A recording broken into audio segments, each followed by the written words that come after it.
Kas vēl mums ir jauns? Jauns tas nav, tas ir vienkārši uzlabots.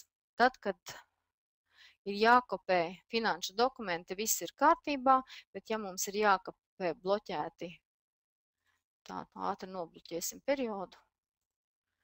1. 12. 10. Ja mums ir bija jābloķē,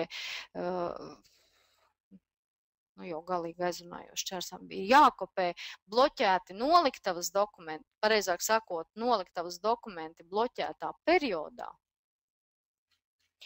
tad viņa tā kaut kā nevisai labi kopējās, bet, nu, ir izveidota šāda smuka iespēja, ka mēs nospiežam kopēt, mums atverās dokumenti, tāds pats lodziņš, kā tad, ja mēs kopējam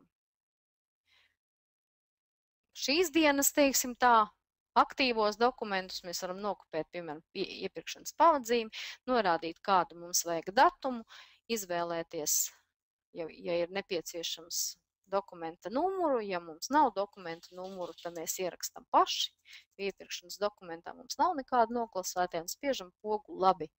Un dokuments skaisti nokopējās, un lūk, viņš arī ir, mēs viņu varat atvērt, labot, ja te kaut kādas šaušalīgi vecas likmes vēl ir, un dokuments nokopējās ļoti ērti, labi un patīkami. Es domāju, ka tā arī jums ir tāda laba lieta, ko jūs izmantosiet, jo strādāt, protams, uzreiz ir ātrāk un ērtāk. Kas vēl ir jauns?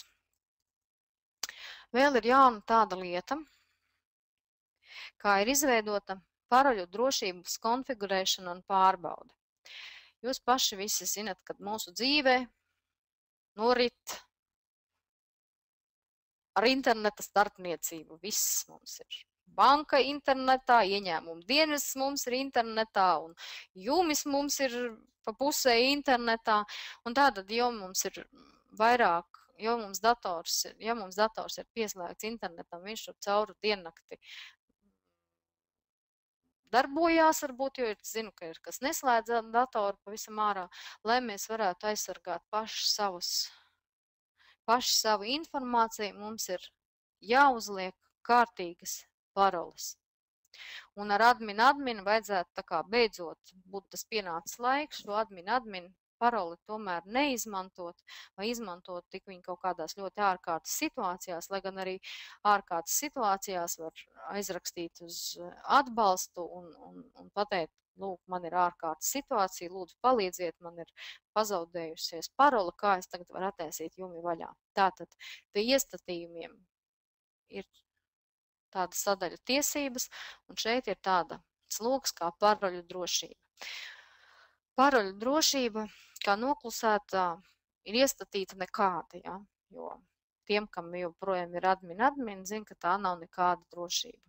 Un tad mēs varam šo paroļu drošību ielikt tādu, kā mēs vēlamies, lai būtu tiešām droši, nebaidos šī vārda kā bankā, ja? Jo bankā tur mēs nevaram ielikt admin un lepni tagad pārskaitīt naudu. Tur ir jābūt visādiem burtiņiem, cipariņiem, lieliem, maziem burtiņiem, un vēl viņi tur tāpat kā EDS vēl maina to paroli ik pa laikam. Nu, mēs tagad to visu varam izdarīt arī jumim, lai aizsargātu savus datus. Tātad, lai šo paroļu drošību ielikt, ir jāieklikšķina laukā parola atbilst sarežģītības nosacījumiem. Un tālāk mēs izvēlamies, kādus mēs šeit nosacījumus vēlamies.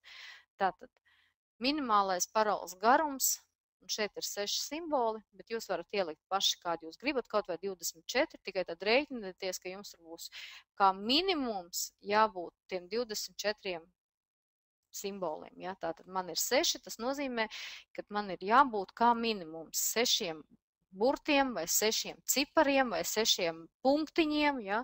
Lai man paroles drošība atbilstu. Nākamais satura lielo vai mazo burtu nozīmē to, ka ja mēs šeit ieliekam ķieksīti, tad tas nozīmē, ka mums pilnīgi noteikti ir jābūt parolē arī kādam lielam burtam. Vai nu tas ir sākumā, beigās, pa vidu, vienalga kur, bet ir jābūt arī kādam lielajam burtam. Ja mēs ieliekam ķieksīti satura mazo burtu, tas nozīmē, ka ir obligāti jābūt arī mazajiem burtiem. Tātad parole jau kļūst sarežģītāk. Ieliekam satura ciparu, nozīmē, ka starp šiem lieliem maziem burtiem ir noteikti jābūt kādam ciparam. Ja mēs ieliekam nealfabētisko simbolu, nozīmē, ka mēs esam paroli jau uztaisījuši vēl sarežģītāk, mums ir lieli mazi cipari, mums ir, lieli mazi burti, cipari nevar būt lieli mazi, tātad mums ir lielie mazie burti, mums vēl ir pa vidu kāds cipars un vēl kaut kāds ķeksīts, vai tur kaut kāda dolāra zīme, procentu zīme, izsaukuma zīme, punktiņš vai vēl kaut kas tāds dīvains. Un ko es noteikti ieteiktu? Ielikt noteikti paroli nesatur lietotāju vārdu. Jo, ja jūs esat uztaisījuši tā kā pienākās, kad savu vārdu, piemēram, lietotāja vārds ir Anda, tas nozīmē, ka parole Anda vairs nederēs, jo lietotāja vārds ir Anda. Es varu ielikt kaut ko citu, tur Milda, Zane, bet tikai ne savu lietotāju vārdu. Tātad te jūs paši gudrojat, vai jūs gribat tik sarežģīt, vai jūs negribat tik sarežģīt, bet to, ka parole nesatur lietotāju vārdus, tomēr ieteikti noteikti norādīt. Kas vēl ir? Pārbaudas drošības nosacījums pārbaudīt pie katras pieslēgšanās, tas varbūt jums nebūs tik aktuāli, bet droši vien, kad vajadzētu padomāt arī par to, ka ir jāmaina parole ik pa laikam. Nu, šeit ir kaut kāda mums ielikts tāds skaists skaitlis 42, bet jūs varat ielikt tur 60, 72, 24, 31, vienalga cik. Tas nozīmē, ka paies šis dienas un jums piedāvās nomainīt paroli. Tas, protams, krīt uz nerviem, pilnīgi piekrītu, jo EDS arī. Tikko es esmu iemācījusies savu paroli no galvas, tā man uzreiz ir jāmācās nākošā, bet ja jūs gribat, lai jums dati ir droši un aizsargāti, es ieteiktu šo paroles drošību konfigurēt un norādīt. Ja? Pilnīgi noteikti. Un sevišķi, ja jums ir internets caur diennakti pieslēgts pie datora, nu, par savu datu drošību ir tomēr jādomā.